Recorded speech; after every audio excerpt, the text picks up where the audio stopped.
میرے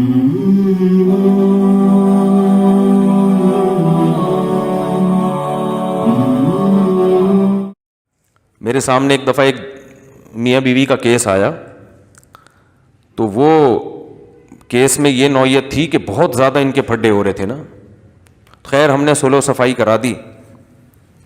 میرے ساتھ کوئی پینل بھی تھا علماء کا، تو ہمیں اندازہ ہوا کہ یہاں غلطی بیوی کی ہے، عورت کی غلطی ہے. وہ بہت شرارتیں کر رہی تھی، بعض دفعہ مرد کی غلطی ہوتی ہے، بعض دفعہ عورت کی. یہاں اس کیس میں عورت کی غلطی تھی، بہت شرارت کر رہی تھی.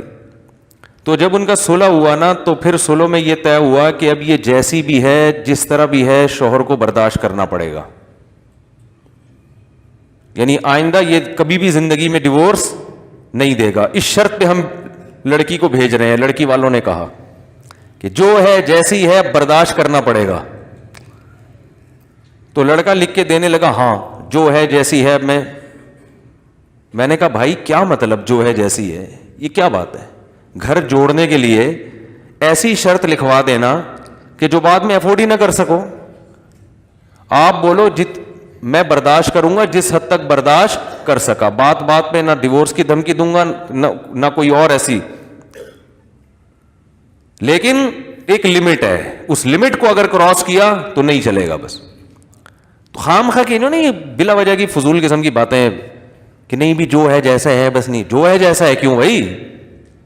جو ہے جیسا ہے کیوں؟ دنیا میں کہیں بھی ایسا نہیں ہوتا. آپ اپنی دکان میں ملازم رکھو، ملازم کہے جو جیسے رہوں گا بس مجھے برداشت کرنا پڑے گا. آپ بولے گا بھائی میرا کاروبار کا بیڑا غرق ہو جائے گا. جیسے تو مطلب تو یہاں بیٹھ کے سٹا بھی پی سکتا ہے، تو چرس کی دکان بھی بنا سکتا ہے. اس کو ٹھیک ہے کچھ چیزیں برداشت کر لوں گا، کچھ تمہیں بھی برداشت کرنی پڑے گی. تو اسی طرح مرد کا معاملہ بھی ہے. جو میں بار بار ان مضامین کو ریپیٹ اس لیے کرتا ہوں کہ کھوپڑی میں بیٹھ نہیں رہے ہیں یہ. تو اسی طرح شوہر بھی برا ہے، ہم عورتوں کو کہتے ہیں برداشت کرو، لیکن اس کی بھی کیا ہے؟ یہ نہیں کہ جتنا بھی برا ہو بس گھر جوڑنا ہے. اصل میں تو گھر محبتی سے چلتے ہیں. ایک دوسرے کو جب تک برداشت نہیں کرو گے تو گھر نہیں چلتے. ٹھیک ہے برداشت نہیں کرو گے نہیں چلتے، لیکن برداشت کی بھی ایک لمٹ ہے. کیوں برداشت کریں حد سے زیادہ؟ کیوں برداشت کریں بھائی؟ کیوں؟ شادی ہم نے برداشت کرنے کے لیے تھوڑی کی ہے، سکون کے لیے کی ہے نا. تو ٹھیک ہے اس سکون میں کچھ چیزیں، ہر دنیا کی ہر نعمت میں کچھ فالٹ بھی ہوتے ہیں، لیکن ہر چیز کی یہ کیا ہوتی ہے؟ حد ہوتی ہے. اس حد سے آگے میں تو کم از کم برداشت نہیں کر سکوں گا بھائی، جو میں دوسروں کو ایسی ترغیب دوں. ایک چیز لمٹ ہوتی ہے نا، ایک لمٹ کے بعد آدمی کی کھوپڑی گھومنا شروع. کہتے بھائی وہ میرے پاس آتے ہیں کیس صبح شام کہ بیگم صاحبہ یہ بھی نہیں کرتی، یہ بھی نہیں کرتی، یہ بھی نہیں کرتی، یہ بھی نہیں کرتی، یہ بات بھی نہیں مانتی. جب چاہیں پرس اٹھا کے گھر سے باہر بھی چلی جاتی ہیں. نہ ابا کی خدمت نہ اماں کی خدمت، کچھ بھی نہیں مان رہی. ایک کسی چیز میں شوہر کو فالو نہیں کر رہی. میں کہتا ہوں بھائی جان چھڑاؤ. تم نے اگر خالی ثواب کے لیے کسی عورت پہ خرچ کرنا ہے تو عیدی سینٹر میں بہت ساری بیوہ عورتیں ہیں جن کو تم جا کے کھلا دیا کرو، جب کسی کام کی نہیں ہے. اسی طرح میاں بھی اگر وہ خرچہ نہیں اٹھا رہا، گھر کا کرایہ بھی نہیں دے رہا، بچوں کے اسکول کی فیسیں بھی نہیں دے رہا، علاج معالجے کے پیسے بھی نہیں دے رہا، میاں فوراً سے پہلے بدل لو بھائی. ہم تو یہی کہتے ہیں لوگوں کو. ایسے میاں کی اطاعت کر کے خامخواہ میں اگر ثواب ہی حاصل کرنا ہے تو اتنی خدمت اپنے ابا کی کر کے، وہ بھی تو ثواب ہے نا. رہنے تو نہیں سمجھ میں آ رہا تو رہنے دو. تو خامخواہ میں پھلترو کی طرح ایک بندے کا نام اپنے ساتھ لگانے کا، جب وہ کوئی سرے سے کوئی حقوق ہی ادا نہیں کر رہا ہے تو پھلترو کی طرح نہیں چیزیں چپک جاتی ہیں آپ کے ساتھ. دیکھا ہوگا نا پھلترو، پتہ ہے کسے کہتے ہیں؟ بعض دفعہ یہ ہوتا ہے، اب تو یہ چیزیں ختم، بچپن میں چیزیں نظر آتی تھیں. جیسے سردیوں میں نا چیزیں چپک جاتی ہیں، تو اون جو سویٹر بن رہی ہوتی تھی نا خواتین گھر میں، تو بعض دفعہ اون چپک گیا کپڑے سے. اب وہ دھاگے کی طرح جا رہا ہے آدمی، یوں کر رہا ہے تو شلوار سے چپک گیا، ادھر سے ہٹا رہا ہے اس والے پہ چپک گیا. تو اکثر وہ قمیص کے پیچھے چپکتا تھا، وہ نظر نہیں آتا تھا، پھر تو وہ چپکا رہ جاتا تھا. تو لوگ کہتے تھے کیا یار پھلترو لگا لیے ساتھ میں، جہاں جا رہے ساتھ ساتھ یہ.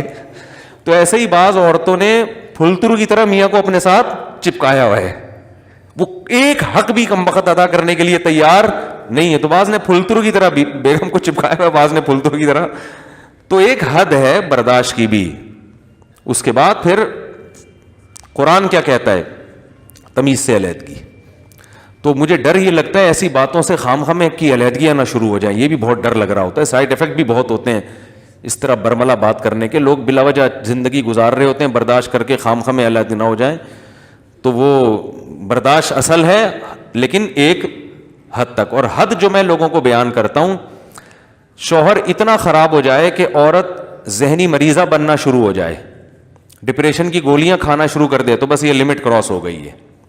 اب کیا ہے, اسٹریس اتنی ہے کہ گولیوں پہ آ گئی ہے. اگر بیوی, ساس نے بہو کو اتنی ٹینشن دی ہے کہ اب بہو صاحبہ ڈپریشن کی گولیوں پہ آ گئی ہیں, تو بھائی اب کیا ہونا چاہیے, یہ بہت ہو گئی.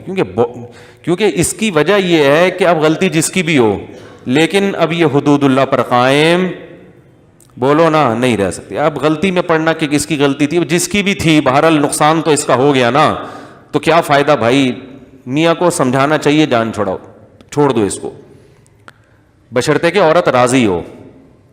راضی نہیں ہے تو پھر تو وہ اور سے زیادہ بڑی ٹینشن. دو گولیاں کھا رہی ہے, پتہ چلا طلاق کے بعد 4 گولیاں کھا رہی ہے بیٹھ کے. تو مرد اگر اتنا خراب ہے نا کہ عورت اسٹریس میں آ گئی, ڈپریشن میں آ گئی ہے, تو پھر میری رائے یہ ہے کہ صحت پہلے ہے میاں. کیونکہ تھوڑے دن میں یہ پاگل جب ایک دفعہ اسٹریس اور ڈپریشن کی گولیوں پہ آ جائے نا, اور اصل حل نہ کیا جائے اس اسٹریس کا, تو پھر یہ گولیوں کی تعداد بڑھتی ہی ہے, کم نہیں ہوتی, اور پھر یہ پاگل ہی ہو کے مرے گی بیچاری. حقیقت بتا رہا ہوں میں, یہ پھر پاگل ہونے کے علاوہ اس کا کوئی انجام نہیں ہے. تو پاگل ہونے سے پہلے الگ کر دیا جائے, یہ زیادہ بہتر ہے.